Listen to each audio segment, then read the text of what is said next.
4. Once, Agnes told me how her father had found a poem scribbled on a piece of paper torn from some math notebook in her table drawer. It became a real scandal. How did such a slowpoke even have time for putting down some pointless, unbrain-free verse if the teachers kept calling from the school to tell how she had skipped class again, how she was only dreaming or even sleeping in class, how she's a smart kid but couldn't be bothered to study at all, and so on, etc., etc., etc., blah, blah, blah. That, accounting for it all, like Agnes's dad and all those 1,000 times damned moralists love to talk, that, in short, accounting for it all, how does our miss have time to squiggle some kinds of so-called poems at the back of her mathematical conspectuses? Agnes couldn't answer this. Or, well, she surely could, but her weak-minded dad, mom, and grandmom would not have understood such an answer that she could write poems every day, and despite it get 5s daily if she only wanted. But the issue is precisely that she doesn't. She doesn't because she doesn't like the bull she is ordered to study, and what rubbish she has to give them in order to become a decent, diligent, proper, and polite goody-goody that is universally loved. For example, in one of her history books, they wrote that alchemists were just a bunch of geezers who hung around in smoky cellars and looked for the philosopher's stone in earnest. Imagine this, to then finally live forever and get infinitely rich. Who's joking here? Are the teachers infinitely stupid, or do they hope that we are? Agnes asked, when reading the textbook aloud to me with anguish. Or is the wheel spinning so fast already that everyone, every last kid and their mother, have become complete morons, and the odd ones that are still off the wheel, those are the weird ones, the mad philosophers, as all the decent people know that a proper philosopher is mad and has a gray beard. Agnes was different. She was still so small, but might have been mad and gray-bearded with ease. When I and Freddie met her, Freddie was 15 and I 14, and we thought it to be the lowest age for souls that could be considered to have minds. But then Agnes came, who was only 12, and read books that me and Freddie couldn't even dream of, and knew and spoke of things which we, the great anarchists and ideologues, could not have believed nor wanted to, even in our greatest nightmares. It would not have been enough to call Agnes an early bloomer. She was rather a freak, a moron full of some incomprehensible knowledge and wisdom. At least, this is how she was surely referred to at school, and in the secretive back rooms of the teachers.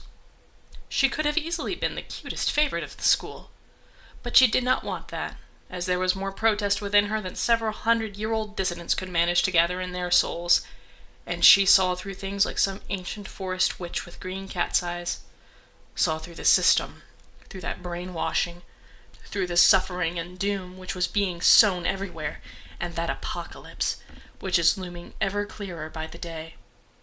Agnes hated school in the same way we all did, Ten, Freddie, and myself. She hated it more than anything else in this world. The school was like some horrible beast, a monster that desired to take us into its gigantic hands like little lumps of clay, and form us precisely into what we did not want to be, into people whose likes we hated. The school was a place which blamed us for any and everything we held dear and cared about, our truths, our revolution, our extravagance. But we were not extravagant just to be that, oh no. We just hated that other. The gray dullness, the inability to think, the idiocy, all that with which our silly classmates delved into their silly textbooks and silly truths without bothering to ask themselves or others, is this truly the whole truth then? Is this the entire world? Is it good to believe that? Does it fix anything? Is it of value? And poor Agnes probably had it the hardest of us all, because she was a downright genius. Sometimes this little girl might seem so helpless, fragile, and scared, even childish, and she was in fact a little child. But in the next moment she was downright philosophical, and saw through things in the way neither me, Tun, nor Freddie could, although the latter never admitted this inadequacy. Anyhow, on the day that her father found Agnes's poem and scolded her for it the whole day, that's when Agnes decided she would come with us. She had been on the fence that whole time, listening to our talk apathetically, or walking along while we were planning, picking out the house, preparing, but she never gave any judgments, nor gave any signs of thinking of escaping with us. With a cynicism that surpasses all the ex-hippie businessmen, she no longer knew whether, as Agnes said herself, there is any use of all of this anymore. But then she decided that a final usefulness is not the most important thing, really. We can just try living independently and in harmony with the world, living in our own little communal society, just like some tribe of old. Besides, and now her face turned miserable even, as her gaze fixed on our eyes, the most important thing is to get away from here. I truly cannot bear that anymore. And under that, she meant all such things as I have already described to you, and which you already also know yourself, even if you don't want to admit it. A world which only wants to buy and sell and consume even itself within all that economy. I thought long about Agnes and all of us on the first day when I could be completely alone for over 3 months, just with my thoughts. I told the others I was going to take a little walk, and my face must have looked in such a way that no one felt like asking me anything. I wasn't really fed up with anyone, nor was I deeply depressed. I just wanted to walk in the park in which half of my childhood and half of my other life had passed, and I wanted to do it alone, reminiscing. Freddie would not have allowed me to go anyhow, as my home, the previous one, was a stone's throw away, and someone might have noticed me. But I wanted to go, and so I did. That park was, and honestly remains, rather dear to me. As a child I viewed it as part of a forest, a magic forest full of all kinds of secrets and joy.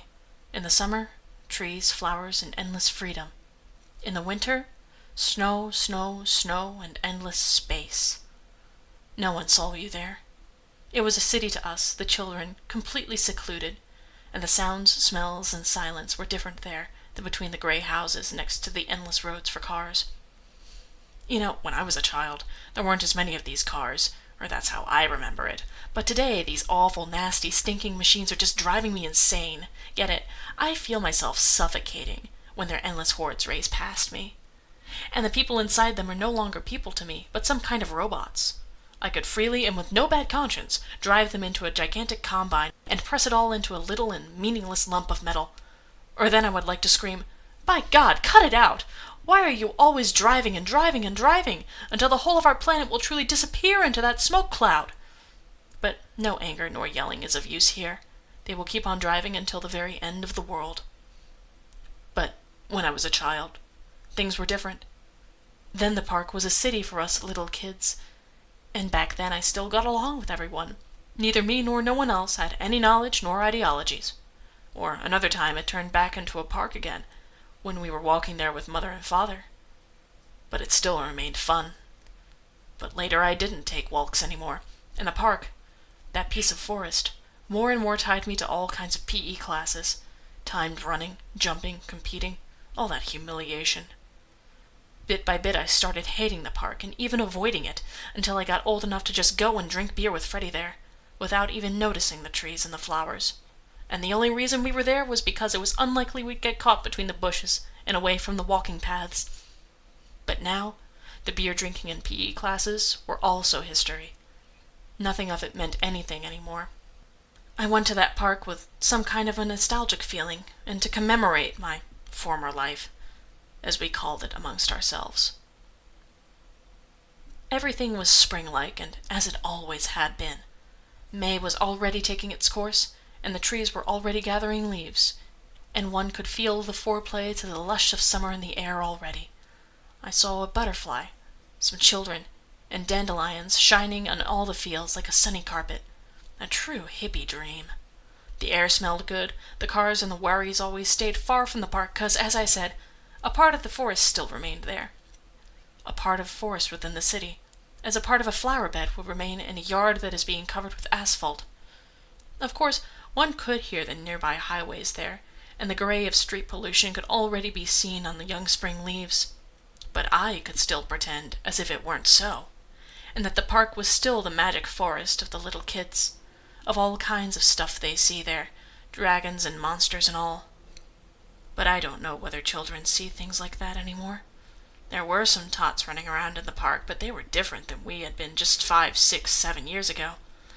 Their clothes were nice and trendy, and it seemed to me that it wasn't merely a fixation of their stupid moms, but that the tots themselves also seemed to know how important the markings and messages on their pants or shirts were. And they were speaking with the damn mobile turds. And in their school bags one could see fucking glossy magazines. Poor children. Soon no children will come to this park unless forced to by the whips of the PE teachers. Fucking fuck. God damn it. Right now I'm thinking that you may ask, when once you read this stuff, you may ask, wherever did this all begin? Our spirit of rebellion, the knowledge based on which we condemned the human world and society and cursed it to hell. I can't really answer it either. It is sure that our rebellion was not kindled from home nor school, that much should be plain to see. Nor did it happen on the streets. And no high teachers did it, no cafeteria authorities, revolutionaries disguised as old men in rags. I think it might have been thus, that we happened upon some books, ideas, teachings, as if by accident, and also just happened to meet each other to find and discover them together. Huxley, Orwell, Camus, they were the ones to start our revolution. Kalle Lassen, John Zerzan, Noam Chomsky, they were the ones to kindle and grow it.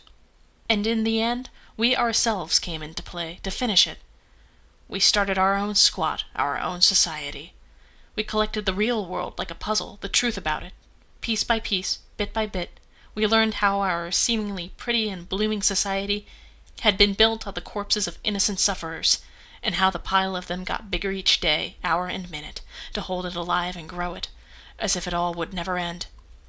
The third world children working for Western capitalists on slave wages, our forests, little nations, cultures, entire animal species that are disappearing under our fields, cities, and industries. Rats, rabbits, cats, and primates suffering in laboratories. Day by day, piece by piece, that mosaic grew ever bigger, until it was as if it turned into a great beast of some kind, a monster that was staring at us indignantly, grinning. I am the famous human being. I kill and torture and destroy the entire world, and I even glorify it, because it is progress, which is good. Seeing that monster filled us with fear, with horror, anger, and a desire to change it, and to change ourselves. I don't know why we were the only ones that happened to, why most of the rest of the world couldn't care less. I sincerely don't know. But it happened nonetheless. When I walked in the park that day, with the scent of flowers and kids running past me and everything that could have been so nice and all, then I finally became very sad. Sometimes I feel like, exactly now when I already know some, all the joy and beauty is just make-believe, something that for a moment appears but is soon lost, and all that our eyes will see after that is loss, destruction, and suffering. Suffering that is actually already present, but which can't yet be seen through the flowers and smiles. I didn't want everything to simply end. I wanted for the world to change, for people to become different and start caring, behaving responsibly, that they would simply suddenly become smart, and not think of only their own gain and economy anymore. But although we, Tun, Agnes, Freddie, and me, try so hard, then they, the three of them, don't really believe in it anymore, that change of the world, and I don't know whether I do either. Once I asked Freddie, before we escaped, what would he want more? Whether for humans to become extinct and for the world to bloom again, or for humans to stay, and everything to remain as it is? Of course for them to become extinct, Freddie said testily, as if it was something so obvious that one could surprise themselves stupid to it. What good is man, if he can do nothing except destroy? In that case he might as well not be. And it would be better, both for humans and everyone else. I don't know whether Fred is right, but a part of me says, although with fear, that yes, of course he is. But still I am sad that when it all ends there won't be those beautiful parks, flower beds, little children playing their games in that piece of a forest. There will only be butterflies, trees, and the grass. Well, not that I don't like butterflies, trees, and grass, but still, there could also be some children in flower beds. But not only children in flower beds, because then the flower beds would be overrun with children, and the children would become little skinny sad sacks that would cry all day and die from hunger come night. Walking in the park like this, I reached an old pine which I had lusted after seeing. Back as a kid, I had thought that it was the largest, oldest tree in the world, truly, and we called it the Old Man. Now it didn't seem as large anymore.